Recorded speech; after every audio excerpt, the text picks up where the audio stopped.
Ay. May laway na naman ulo ng tatay dyan. Wala. Sige na, laro na. Laro ka na. Krutititing! Krutiting!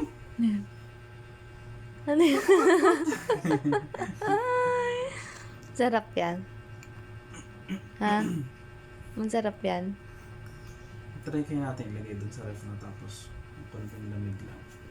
Pwede naman. Sarap ba yan? Mamaya. Na. Yun na lang isa na Dessert diba? mo? Isa. Sarap po ba yan? Hala. Gusto nga niya ipasok buo sa bibig niya. Ayun, no? Ay. Lumalaki yung ilong, lumalaki. Lumalaki ilong. Ay, luha na ka ilong. Epal tong langaw na to. May epal yung langaw na.